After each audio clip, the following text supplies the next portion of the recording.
Okay, welcome, folks. Baruch atah Adonai Eloheinu melech haolam, shehakol nהיה b'dvaro. L'chaim. L'chaim, everybody. To life. L'chaim. Oh, Ma'im Chaim. So we welcome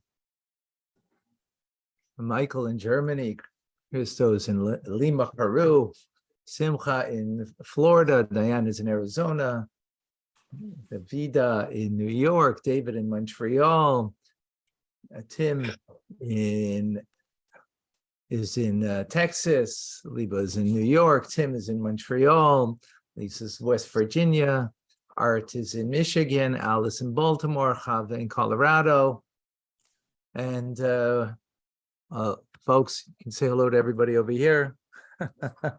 Hello. There we go.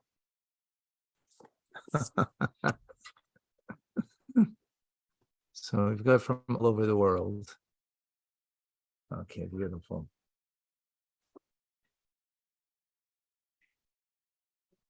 So in one word, or make it one sentence. In one sentence, why does evil exist? Don't all answer at once, because I know you're thinking, you're contemplating, you're meditating, trying to figure it out. That we have a decision. Why does evil exist? Because we have That what? That we have a decision, that we can decide between good and evil. We have to have a decision to make. Okay. Okay, good. One word.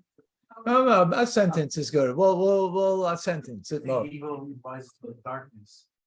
Rises from darkness. But no, I'm saying, why does it exist? Mushroom, the snake. Huh? Snake. You need a challenge. The snake. Okay, good. Alice? Freedom. Alice, you said something? Snake. No. David? Freedom of choice. Free will. Freedom of choice. Freedom of choice. Free will. Free will. Okay, good. Without evil, you wouldn't have freedom of will. Freedom of choice. Very good. Anybody else? All right. Huh? Sounds good, huh? Yes. Sounds reasonable. Okay. At the end of this Torah portion, Parshas Seitzei, there's the story of Amalek. The Amalekis are descendants of Esav. They lived near the border of Israel. When the Jewish people were liberated from Egypt, the Amalekis, the nation of Amalek, they traveled across the desert to attack the Jews. It was an unprovoked attack against an innocent nation. Such was the hatred of the Amalekis. This is the beginning of anti-Semitism, right? They didn't hate us because we did something to them. They were on the other side. They were far from us. They hated us without cause. With God's help, Amalek was soundly defeated. Yet the Amalekis were pleased with their attack. The enmity that they had was so intense that they were thrilled that they had the opportunity to fight us. And licked their wounds in a gleeful manner. This pure hatred, God says, should never be forgotten. So he instructs us never to appease this kind of hatred. Fight it until it's obliterated. So let us move to this week's parsha.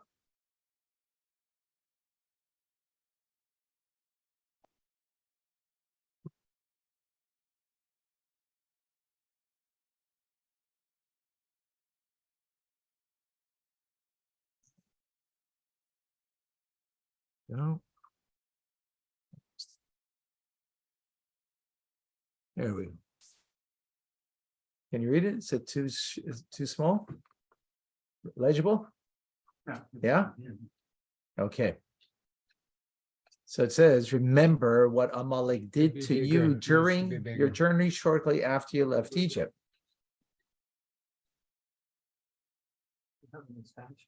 Huh? Bottom right. What? Three. Oh, one second. Here, move that up, yeah, that's or you can put a Gotcha. full presentation. Right. This is down. Oh my gosh. 1 second. Folks, this is not the right one.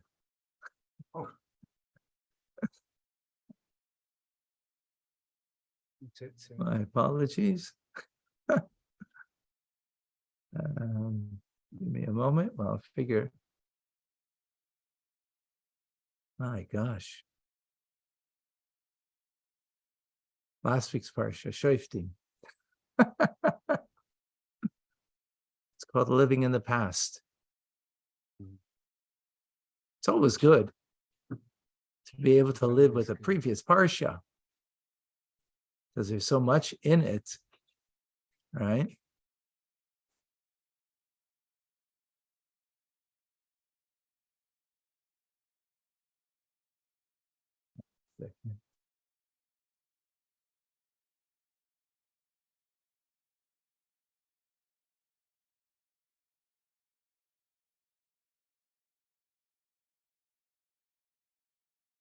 Not allowing me to download the text. Yeah. Oh, 1 second. Okay.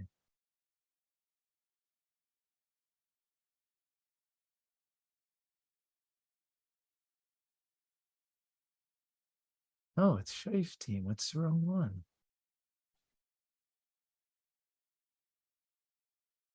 My apologies. I don't know what's going on here. Why this is happening.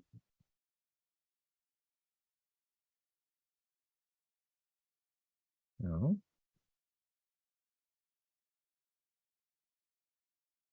See on my phone if there's something that I'm doing wrong here.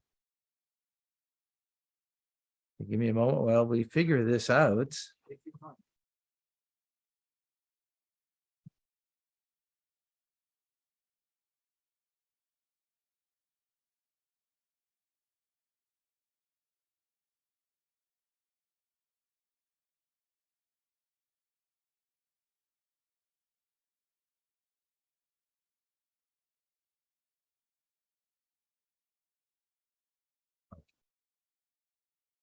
Quite clearly.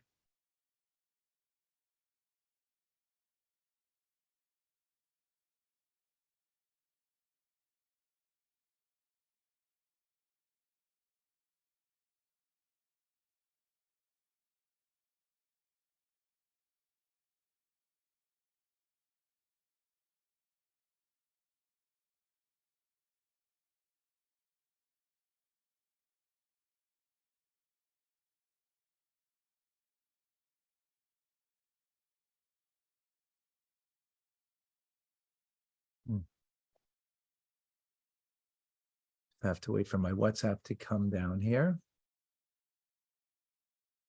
All right. Welcome, Cedric. Okay.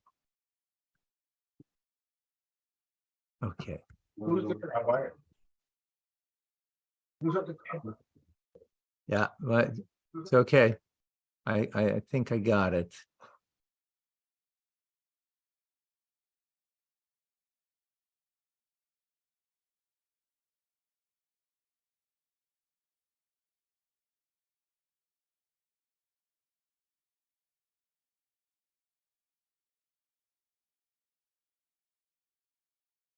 Okay.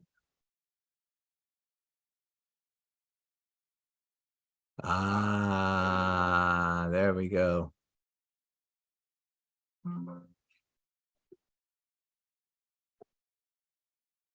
Okay.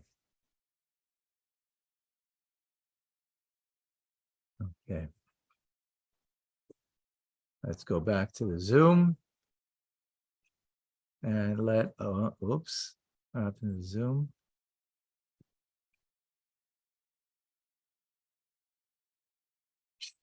Wow. Surprising myself that I can do all of this. They say it's never too late. Never. All right. Okay. There we go. Okay. So let us move to text number 1 from this week's Parsha. Remember what Amalek did to you during your journey shortly after you left Egypt. Erase the memory of Amalek from beneath the heavens. Do not forget. So remember means in speech, and do not forget means in your heart. So let's understand this commandment. Remember to erase the memory of Amalek.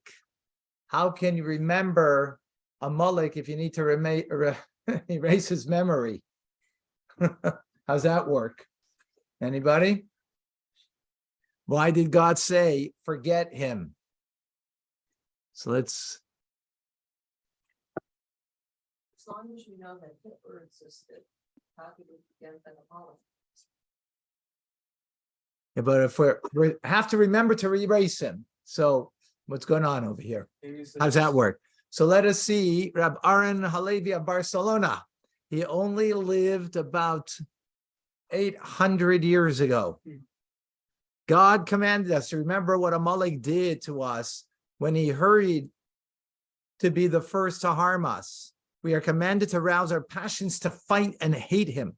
We must always remember this commandment and never allow our hatred of Amalek to fade with time. So the initial command was war against Amalek. That was the initial time. However, afterwards, Amalek was defeated. We still have to continue to not to allow our aversion to fade. If there's Amalek out there, we have to fight against him. All those that follow the footsteps of Amalek, those who conspire against the Jewish people, they conspire against God. They're not permitted to stand. We have to fight them if we can.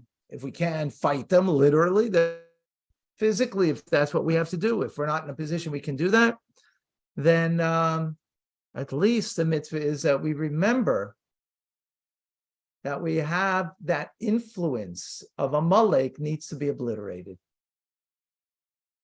That influence should never be forgotten, that we have that responsibility to obliterate that evil from the world. Is that clear? Okay. Is that the only mitzvah that we have to remember? What's another mitzvah that we have to remember? Very good. We were slaves in Egypt. What else do we have to remember? God took us out of Egypt. Very good. How about remember the day of Shabbos to sanctify it? Right? Zachor Yom Shabbos. Right? We just said it yesterday in the Shabbos Kiddush. We have to remember Shabbos. Well, we're very blessed with a bunch of little kids over here. Jason, if you don't mind, do you mind closing the door over here? So that way the little kids can have a good time. We have to remember. We have to And remember. enough furniture here of our Jewish history. We have to remember Jewish history. Okay. There's the Sarges. Wait, no, that's not what we just said. That's on one of the 6. That's on one of the remembrances to remember Jewish history. It's on one of the remembrances. Shabbos is a remembrance, but history we'll get to. We'll get to history. Okay. So remember the day of Shabbos. So the Medrash tells us an amazing issue that the Jewish people had in remembering, because they had to remember Shabbos. Where do you have to remember Shabbos? Verbally. By the way, when we make Kiddush, that's remembering Shabbos. Or by the Vayachulu that you say Friday night in the davening, you're remembering Shabbos. You're remembering, right? And you also have to remember it in your heart. How often do you have to remember? Anybody? All the time. All the time. Verbally, it's only sometimes, because you can't verbally say Shabbos, Shabbos, remember Shabbos, remember Shabbos, remember Shabbos, right? But in your heart, you always have to be remembering Shabbos, right? You always have to remember Shabbos. Amalek, we also have to remember. How often? all the time. Because what is Amalek? It's fighting against that evil, right? It has to always be remembered. So the Jewish people complain to God. I mean, to Moses, actually. What was their complaint? The Medrash tells us the Jewish people complain. Moshe, our teacher, one passage reads, remember what Amalek did to you. This week's parsha, Deuteronomy, right? Another passage reads, remember the day of Shabbos to sanctify it. How can both prevail? So what is this? What's their complaint? Remembering two things at the same time? Is that what their complaint is? Why not? They'd have to remember to complain about remembering two things. No. What is that their complaint? No, because can you remember two things at the same time? Obviously. So that's not what they're complaining about, right? As a matter of fact, we Jews have to remember a lot of things. As Rabbi Aaron Alevi of Barcelona in the Sefer HaChinuch writes, our 6 constant commandments that we may not forget all of our lives for even a moment. They are believe in God, reject all other deities, believe in God's unity, love God, fear God, and resist the temptations of our hearts and eyes. These 6 things are much more complicated, but we still have to remember them.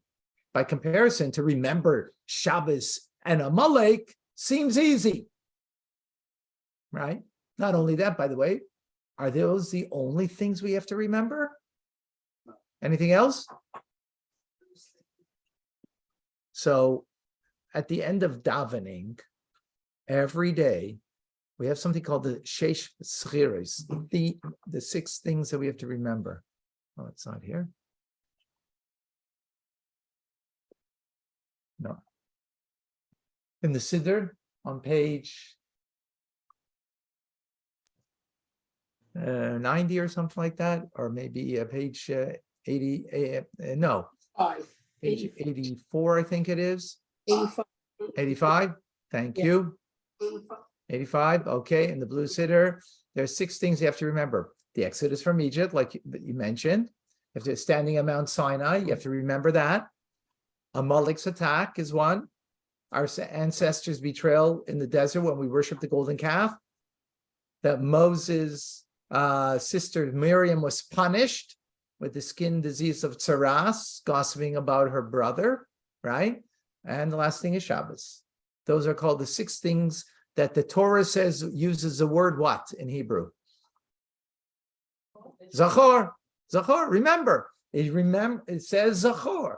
Zachor is a positive commandment that we have to remember. We have to remember these 6 things. So remember at the end of, I'm giving you 7 things to remember.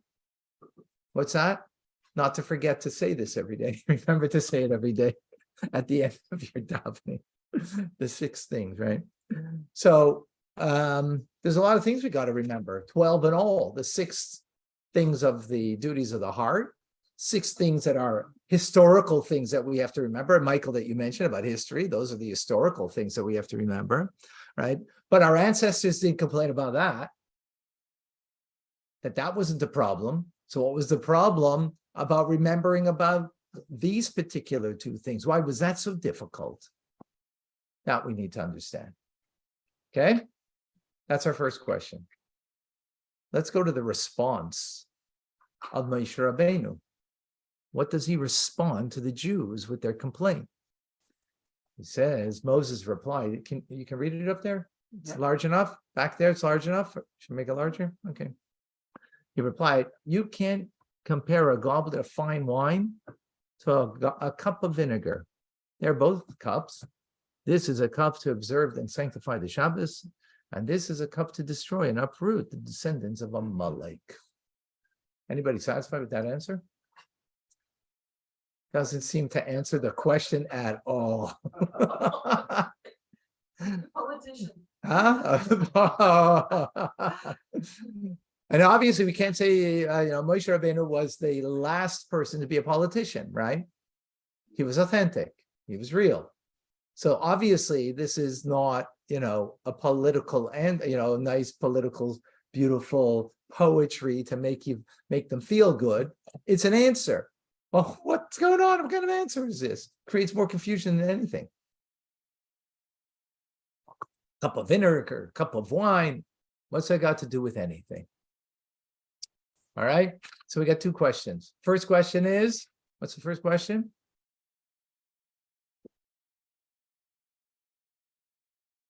What was the first question? Why do you remember? Why do you remember what? Huh? Why is it? No, that's not the first. That was the first question that before the question. That was yeah. Why are they complaining about these two things that they have to remember both of them and having a difficulty about the remembrance? What is it about these two? We have 12 things we have to remember.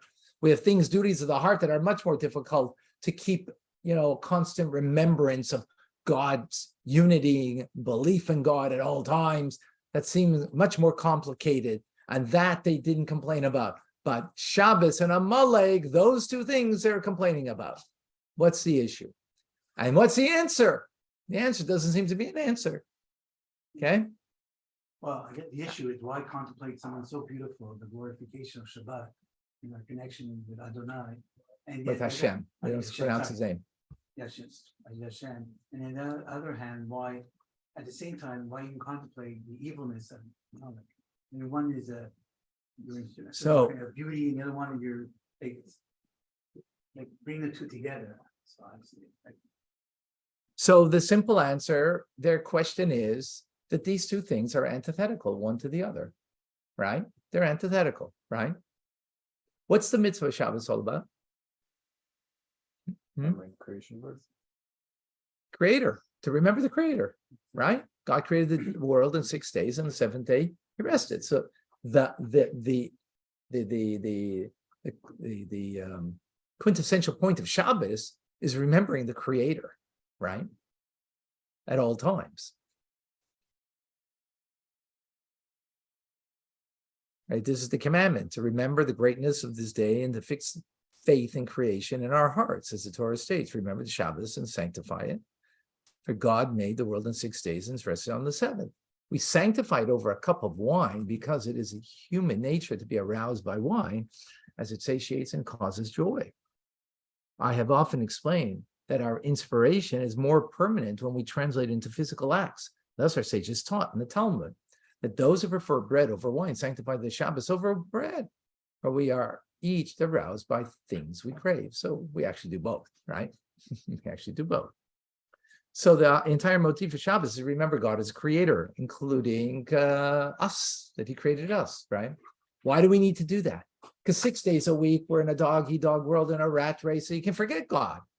So God gives us a day that we should dedicate to him, right? That we spend more time in davening, we spend more time with family, we spend more time in learning, we spend more time in the spiritual realm, right? The physical world doesn't exist. As raising my kids, living downtown in Montreal in the Chabad house, I would tell them that, Shabbos, all the stores are closed, right? They are closed. It depends where you are in your being, in your soul. In your soul, Shabbos should be in such a place. The stores are closed; they don't exist even, right? That's what it is. That the goodness and constant renewal of God as creator, that he is the only reality. That's what Shabbos is there to, right? To remind us of creation, which creation means what? God created the world, something from nothing, and he is animating the world every single moment, and any moment that God chooses, we choose to take away the word of God that is animating the world. What would happen? If he took his word from this cup, it would cease to exist. It would cease to have even no history to it. There would be no history. History is also something of a creation, right? Because history is in the mind of the individual. So therefore, that it would cease to exist, that it ever existed, right? So God is animating this. And therefore, because he's animating it, the whole point of this is remember him. How do I remember him? I make a bracha over the water. Is remembering him, right? Fine. So who's Amalek? He's the complete opposite. He knew that he was going to be defeated in the battle. He had no chance to stand up against God. He knew that the Jews were taken out of Egypt in a miraculous way by the God of the Jews, but yet he attacked anyways. He is what's called, I know my master, but I will rebel against him regardless. As Tzemach Tzedek explains, Amalek had a different attitude. Our sages of blessed memory describe him as he knows his master and deliberately rebels. Amalek was impudent. He did not lack knowledge of God. On the contrary, he knew and recognized God's greatness. Nevertheless, he refused to be intimidated. His impotence and audacity drove him to reject God without reason or justification, just like impotent people who know that they are inferior, yet stand up brazenly to powerful or righteous people, right? You see someone that's got a very strong ego, right? It's really because they're weak inside that they have to puff themselves up in order to show that they are, and they'll stand in the face of good people when they know that they're nothing. They're just brazen, full of hot air, right? As the Klosenberger Rabbi, great righteous person, it's the town of Klosenberg, when the Nazis rounded up the Yidden in Klosenberg, they put him in the city square, and he was their leader. And the Nazi Yamach Shemai says to him, "No, are you the chosen people?" He says, "Yes, we are the chosen people." Took the back of his rifle and hit him over the head, knocking him down. He says, "Are you still the chosen people?" He says, "Absolutely, we're the chosen people." And then gives him a kick. He says, "And now you're still?" "Absolutely. As long as we won't act like you, we will be the chosen people." Yeah. What was that Nazi Yamach Shemai? It was just an arrogant, puffed up nothing, right? Which got deflated after his comment. He survived, by the way. He survived, but his 11 wife and 11 children did not. I think it was yeah, he got married again. Yeah, and he passed away a week after Gimel Tammuz. Yeah. In any case, so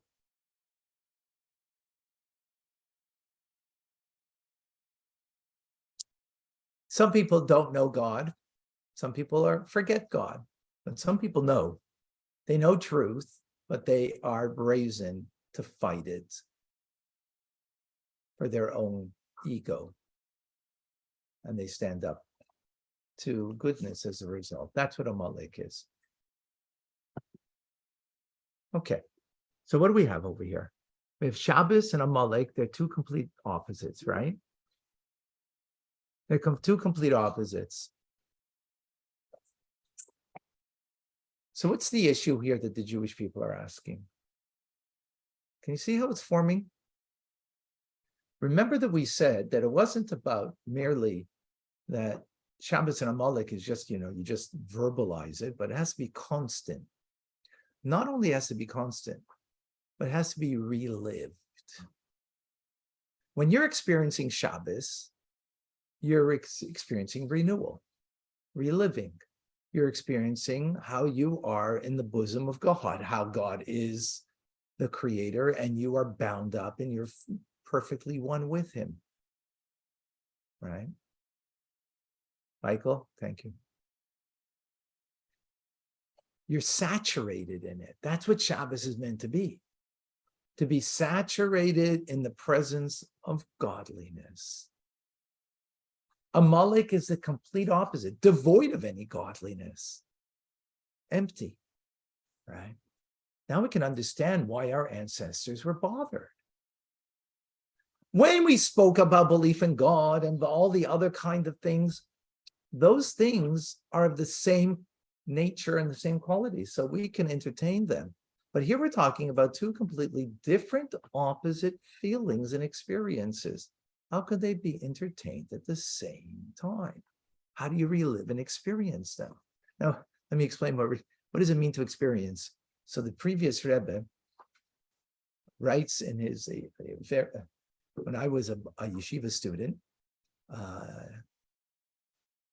So one day I started reading his memoirs. I didn't go to yeshiva that day. I skipped. I played hooky.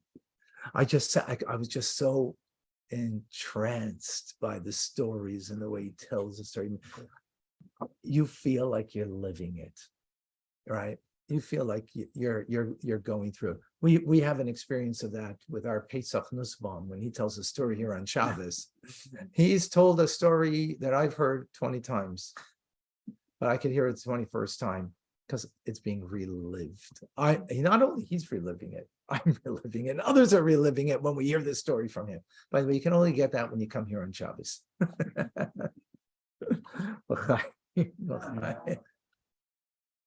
So the previous Rebbe would tell a story, and you just felt, I couldn't put it down. I didn't go to yeshiva, right?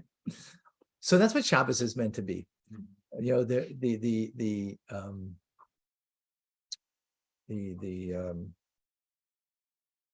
Reb Zusha from Manipur, right, a contemporary of the Alter Rebbe. He was sitting in the Beis Midrash in the yeshiva, and he was learning in the Talmud. And after several months, the students who had moved on to other further pages in the Talmud, and he was on the same page a few months later. So the students come up to him, says, "Rabbi, what's going on? Why are you still on the same page? You know, we're so much further ahead." So he says, "If it's so good over here, why turn the page?" Right? So that's the way life should be, by the way. It should be so good here. Why are you turning the page on life? Now, the only reason you do is because you have to, because you have some other obligations. But that's not the way you live life. It should be so good in this moment. That's what Shabbos is. You're so enveloped in that moment, right? You're living it. You're living in a sense of that real deep connection. So they come to Moshe and they say, if we're reliving and living that, Amalek is the antithesis of that. How can we live that? Destroy it, yes. That we negate it, absolutely. But how could it be a part of us? It's the antithesis of us. That's what their question is. And that's a really good question, right? That's a real good question. Powerful. No, I was going to say within the antithesis is the, it's like by remembering the opposite, it reinforces. So that's where we're going to go with that idea, but it's counterintuitive in experience. In experience, in experience, right? It's counterintuitive, right? Just think about it. When you're experiencing Shabbos in its fullest, or anything that you really are engaged fully, you don't want the moment to go, right? You don't want the moment to go because the next, in a sense, right? Yeah, but I mean, because the moment goes, it makes you appreciate it more because it's going to come back, and that's part of the joy. Yeah. Okay. Yeah. Absolutely. But this is their question: how can they coexist? Experientially. We're not talking about it, right? How do they exist? How can they be existing experientially? That I'm experiencing that joy and that connection, and knowing at the same time Amalek is there and I have to negate that negativity, fine. But that's not reliving, that's not experiencing, that's not incorporating, that's negating it, right? And how do we look at evil is something that should be negated. So here they're saying it should be negated. That makes sense, but it shouldn't be incorporated. In what manner are we incorporating it? How do we incorporate it? In what sense? How do we understand this, that it should be? We're Chabad, so we have to understand it, right? We have to understand how that could be even. Is that clear? It was a simultaneous. Well, it is. If we have to remember them constantly, so there's a sense of that it has to be incorporated in me. It's not every single moment we're living Shabbos and we're thinking Shabbos, but there's an aspect of, that they're not mutually exclusive. That's the point over here. They're saying it seems to be. They seem to be antithetical, right? So that's their question. How do you incorporate that? How do you live with that at the same time, right? It's not one after the other. If it's a constant remembrance, so there has to be something inclusive of it, but it seems to be the opposite. I think I've told this before when I was in grade 13. So I wrote for my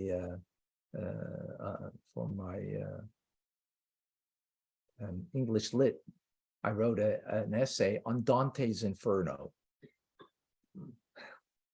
Oh, for those who don't know Dante, that's okay. You don't need to know. But so he has pictured and pictured the Godhead and then Satan. And there's the battle between the Godhead and the Satan, right?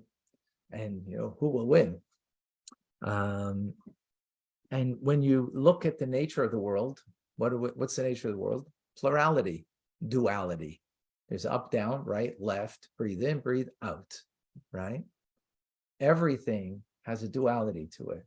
As a matter of fact, right? This computer that we're using over here, it's digital. What's digital mean? 1, 0. It's a duality. Everything is a duality, right? So by nature, how do we see things? Duality. Well, there's the Godhead, light, goodness. And then there's dark and evil, Satan. So what do you got to do? It's a battle between them. And that's the way we look at it, as that there's the good that has to fight the evil, right? So you have in politics that this on this side is fighting this side to cancel them, and this side is fighting them to cancel them because each one sees the other one as evil, right? And you go down the line and everything, we find it everywhere, right? And that's what they're saying. That makes sense, right? And especially if you're talking about, you're going deeper though. It's not even about that duality. It's about now the experience that we says, Zachor, we have a command here, remember. And the remembering means that you got to live it. Judaism is meant to be lived. It's not meant to just, come and say hello 3 times a year, 2 days Rosh Hashanah and Yom Kippur, and come say howdy, to your friends from last year you didn't see since, right?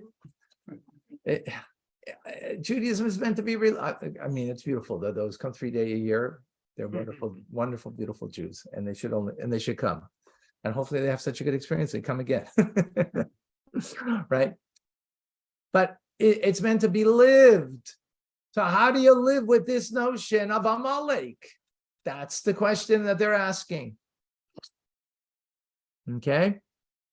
So let's go to the response. Remember the response? What did Moshe say? He responded about wine and vinegar. We said, well, how did that help anything? Well, the answer of wine and vinegar is not because they're really not about their differences. It's about what's the same about them. Well, what is indeed the same about them? Source. Let's take a look. Wine and vinegar are made out of the same thing. Definition of a sour liquid obtained by fermentation of dilute alcoholic liquids. That's what vinegar is. Vinegar comes from alcoholic liquid, most commonly from wine, right? As a matter of fact, vinegar comes from the word vin, right, which means wine, right? And agar, which is Hasidic wine. Okay, acidic, sorry. Huh? So here's how it works. So what happens to the bottle of wine turns to vinegar? Without getting into all the technical details, the wine has simply gotten infected with bacteria. The bacteria occurs naturally in the air and on fruit. This leads to the acetic acid building up in the wine in combination too much exposure to oxygen.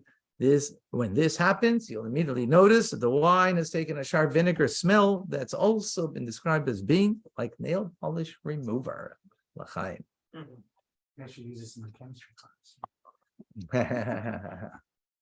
So again, Moshe was not comparing the two because of their differences. He's comparing the two because of the similarity, right? They have a common source, right? One is a non-acidic juice called wine. One is an acidic juice that is called vinegar, right?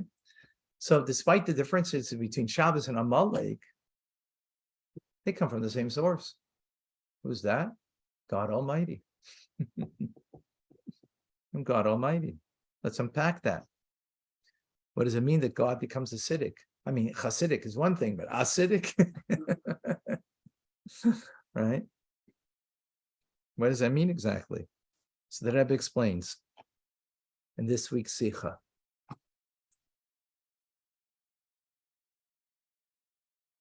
When we examine the concept of Amalek from the perspective of Jewish mysticism, we discover that Amalek represented by vinegar is also rooted in holiness.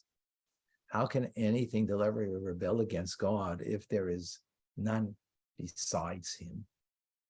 It is only possible because there is nothing that God cannot do. Let's unpack that.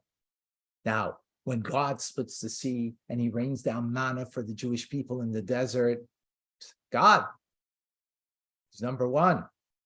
Pulled it off, right? But that's not the true greatness of God. His omnipotence goes far beyond that.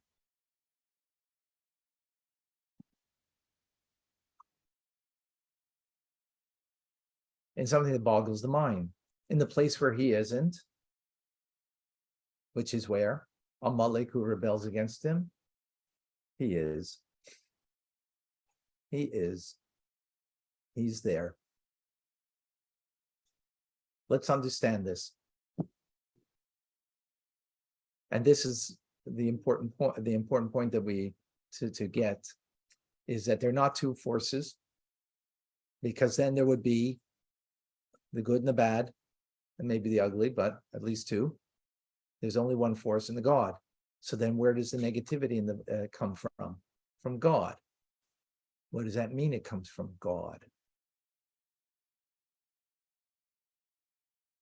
Well, let's understand. God is giving vitality to this that it exists right now. He's giving vitality to me this very moment that I exist, right? The question is only, where's that vitality coming from? Within God, from God, right? So if I raise my hand to give charity, I could choose to give charity, but to extend my hand is God giving me the capability. I'm not doing that. I'm not the energizing bunny that has its own energy pack, that I'm creating my own energy. God's animating me at this moment that I'm capable of doing that. Where's that coming from? Directly from his holiness, because I'm reflecting his holiness by doing an act of charity, right? But the same hand that I raise to hit somebody, right, to hurt somebody, so it's also, I'm not animating, I'm choosing to do evil, but that the evil is actually done, or the impact is made, is only an energy that's coming from God, not from me. It's not coming from Satan, the antithetical. Well, there's a something, there's a yeah, but no, it's not. No, it's not. But it's not an antithetical. It's not a separate. It's not a duality, right? It's coming from God in such a way that he is so hidden, his presence, but it is him that therefore his presence is so hidden that gives me the capacity that I can do the antithesis of what he wants, but he's present there in that moment in such a imprisoned manner, right? And therefore he's giving the power that I can strike, God forbid, somebody and hurt them. It's coming from the same God.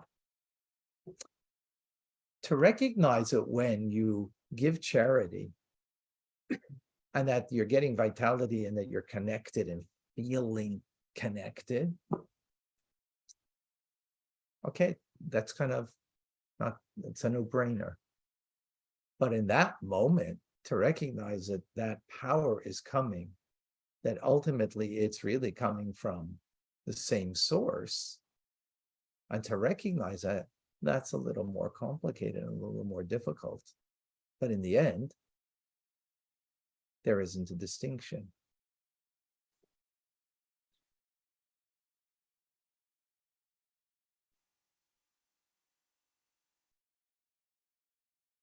And with this now, we can understand the concept of vinegar, right? Vinegar versus wine. They're both the same source. One got spoiled. It's rotten, right? It's held by the same cup, facilitated from the same place. But one, because of the bad choice, became, but in that space, it's not a denial of God. In the vinegar is the denial, but not the source of the vinegar. The source of it isn't. And therefore, our sages say something about vinegar that's very interesting. Our sages kind of have a love-hate relationship with vinegar, because vinegar restores the soul. On one hand, vinegar is wine gone bad. On the other hand, it restores the soul, right? As the Alter Rebbe explains, in Shulchan Aruch, when food item spoils, the blessing recited before eating it must be altered. Rather than chanting the blessing of a particular food category of wine, we recite the blessing encompassing all food categories of he made it as his word made all. When wine goes to vinegar and becomes acidic, that people refrain from drinking it, the blessing for it should one drink it is that his word made all. So on one hand, the sages recognize that vinegar is acidic, right? And most people won't drink it. And therefore, you don't make its usual blessing because its source is from the vine, right? But on the other hand, they say that it has a hefty punch. It restores the soul, right? So when you're parched and you want to drink something, don't take vinegar. But if you're feeling faint, yeah, don't take a drink of water. That's going to help you. Smell the vinegar. That's going to help you. That's going to restore you. Or even if you take a shot of it, maybe, right? You lose weight. Huh? You lose weight. You lose weight. So this is a good description of Amalek. On the one hand, he's rooted in God, just as vinegar comes from the vine. On the other hand, he's gone sour, just as vinegar does, right?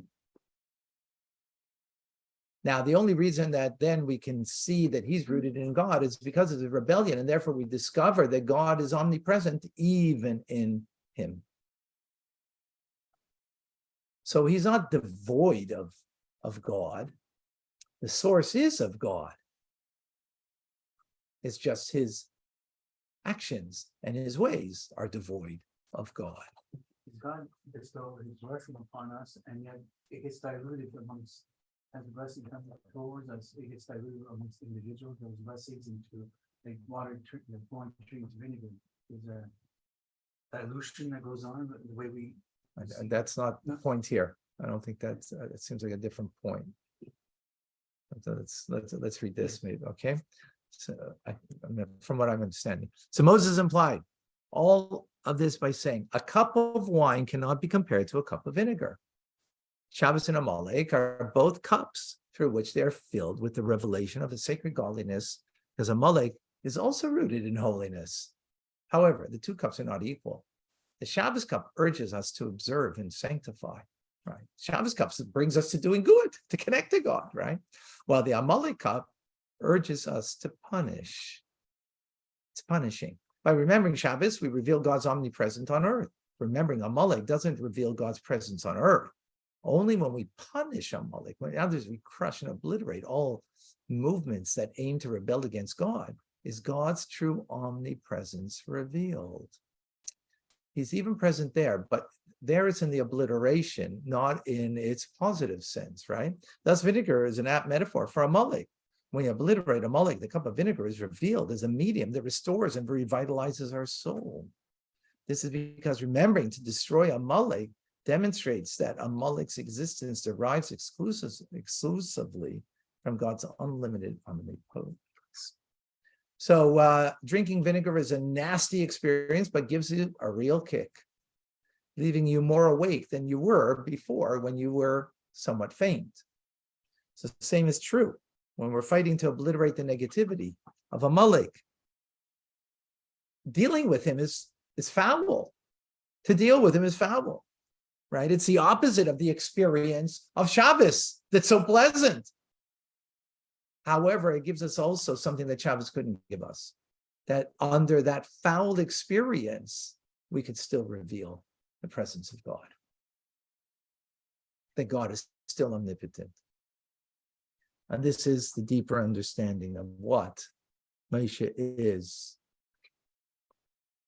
which this is really kind of important. You know what that's telling us like this? Amalek is Amalek, right? Now, Amalek has to be obliterated. But today we don't know who Amalek is. It's one of the three things when Mashiach comes, so we'll know what is true evil. But we can't point to a person today and say Amalek. Yes, many people say, but the Nazis, that they were Amalek, and probably, but, we can't say that with a certainty, right?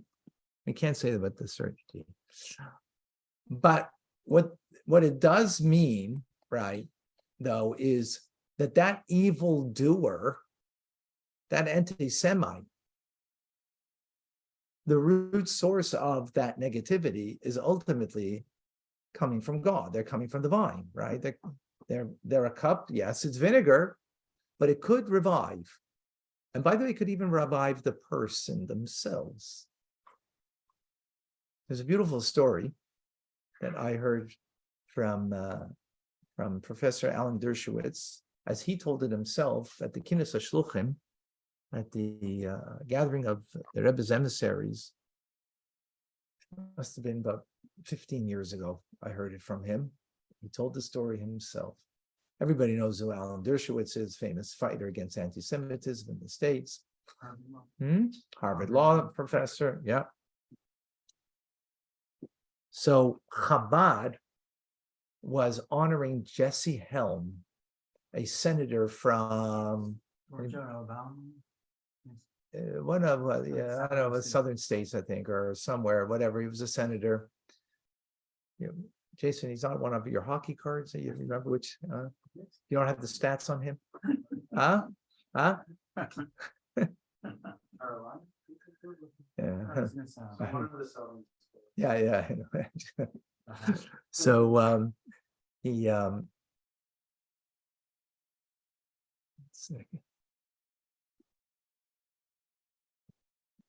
So he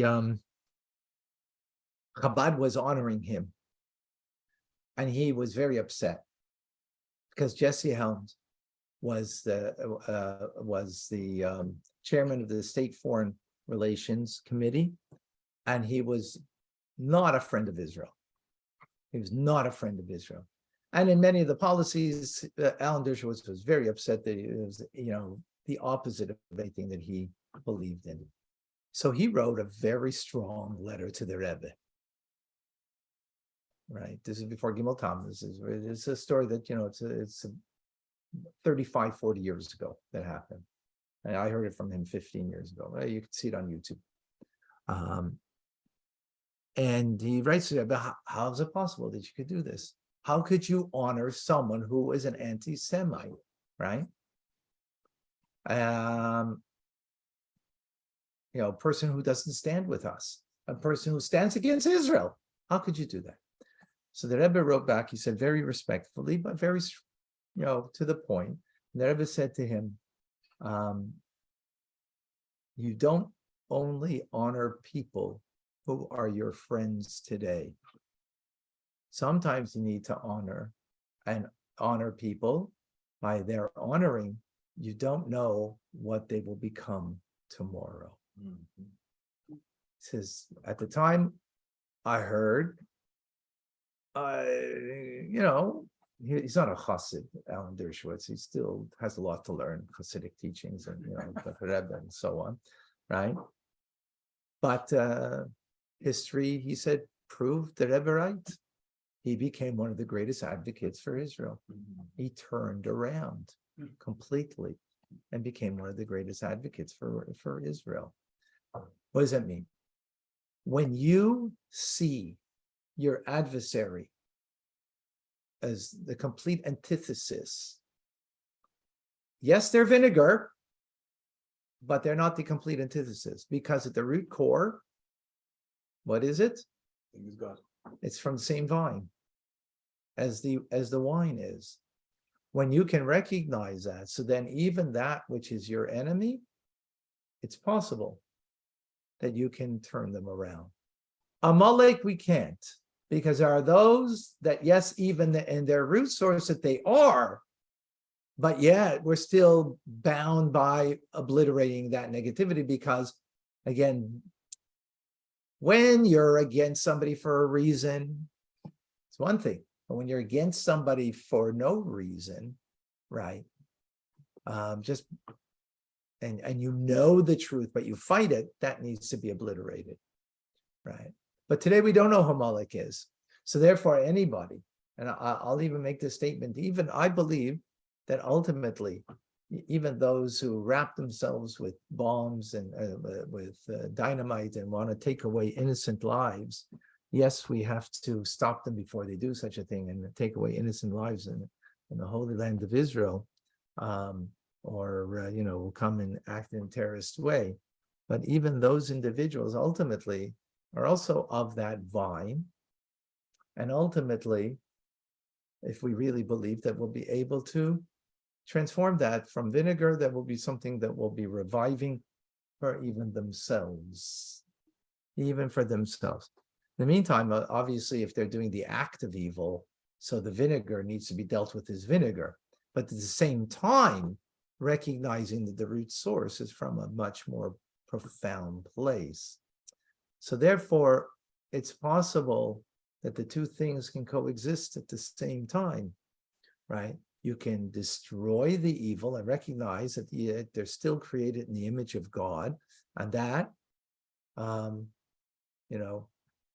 they are possible to be transformed. Possible to be transformed. That will definitely happen in times of Mashiach. That will definitely happen in times of Mashiach. But on the, so in other words, what we're dealing with here is on a two-plane level. On the overt level, it's vinegar, and you have to deal with it as vinegar, right? It's foul, it's negative, it's darkness, but at the same time recognizing that it comes from the same place where the wine comes from. So it could be transformative. It can be transformative in the right circumstance. Any questions? Very powerful idea. Yes. Vinegar tastes good on French fries. Listen, yes, absolutely. It has, as everything has, its ways in. Some people like vinegar chips, right? I love chips. But yeah, I mean, listen, without the negativity, then there's no purpose to the creation at all. So that was said at the beginning, but this is a much more profound point over here, right? Without the negativity, so then we can't, without evil, then we don't have freedom of choice, right? Not necessarily. No, what's your freedom?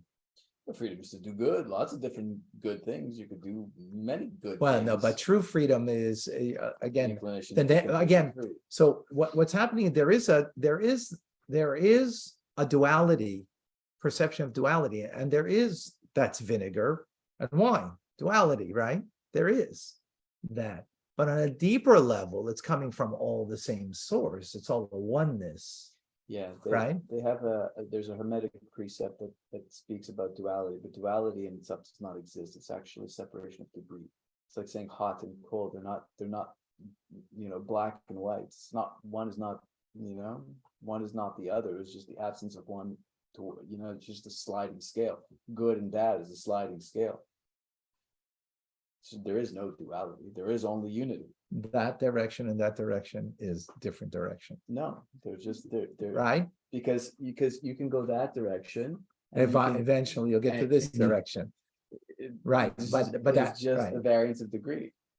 A Because if you keep computers are now digital, but soon they're going to come out with Yeah, they are. quantum computers, and they're not digital. No, yeah, Right. this is 2 points. Right, that you can be at the same place and many points, at same place, many places at the same time. Right, it'll be a quantum leap from what it is today of computers. Absolutely, and that brings out more the point.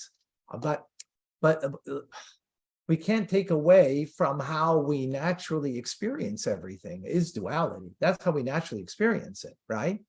The point is, there's a deeper truth that it is all coming from the same source, right? So a digital computer is 0 or 1. They're not the same thing. They are different because you'll get a different result. If you put a 0, that you'll get a different result than if you're putting in a 1. So we can't deny that, but there's something greater than that at the same time. In other words, both things are true at the same time. So in other words, there's the vinegar, but there's the source of it. So there's the evil as it is exists in Amalek in their actions, but at the same time recognize the source of that is divine. People get confused. That's what I look at evil as, is confusion. During the Middle Ages, when they had the Inquisition, the Spanish Inquisition, they were trying to do bad, all right, in their minds.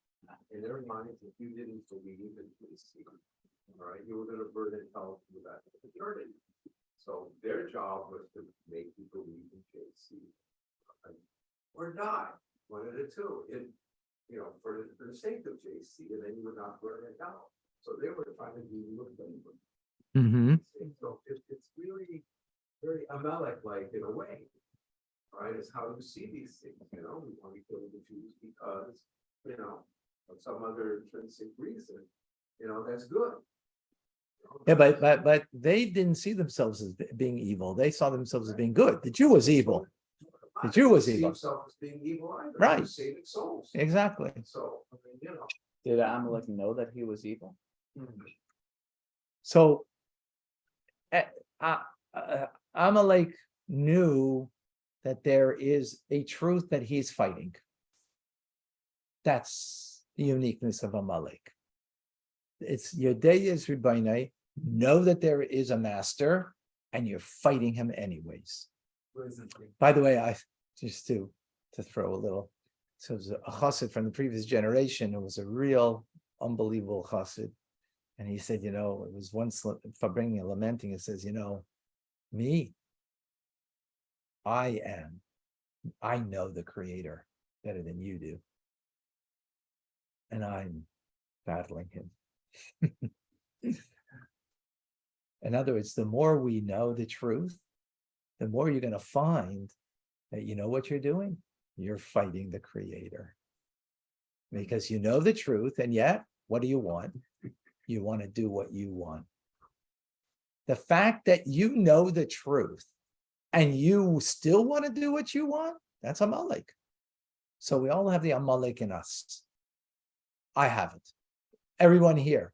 As a matter of fact, the more you know the truth and the more you learn it, and the more you do the truth, the more you don't do the truth at the same time.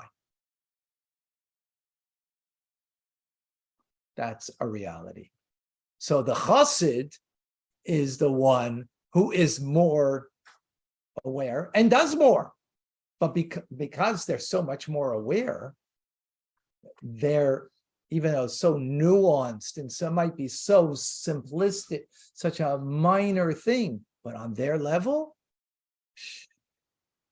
that's with that we can understand Moshe Rabbeinu, how he can get punished for such a small little thing, right? How does he get punished? Because he knows God more than anybody. So for him, the slightest being off, right? Now, okay, so it's a very harsh way to put those words, but that's how Chassid in the previous generation was once bringing and saying that he is the true, knower of God because he was extremely learned, not just learned, but observant. And the more you learn and observant means the more you're aware, the more you're going to be aware of what you could have been. The less you are self-aware, right? The more you live in your ignorance, the more you live in your indulgence, the more you live in your coarseness. So what did I do wrong already? What did I do wrong, right? And we see that in human relationships, right? We see that in human relationships. The more I'm not sensitive and self-aware, so then the more I have excuses for my behavior. But the more you're aware, then you realize, there I was like, I was driven by my ego, myself, my thought. Right, so I'm aware of the Creator, and and I'm fighting him because, I also want what I want. You can't get mad at a baby for smacking you in the face. The baby doesn't know. Exactly. My brother smacks me in the face. He's 27 years old. I'm gonna get pissed off. Exactly. You got to know better. Exactly. So that little child in their relationship with God, but they don't know God. So whatever they do is amazing. But that one who's exactly. So Childhood has nothing to do with age. yeah, exactly. So just to give a different twist on this message over here that we can all take home. All right, folks, thank you. God bless you. Rabbi. Bye, Thank gesund. you. Thank you, Rabbi. Thank you.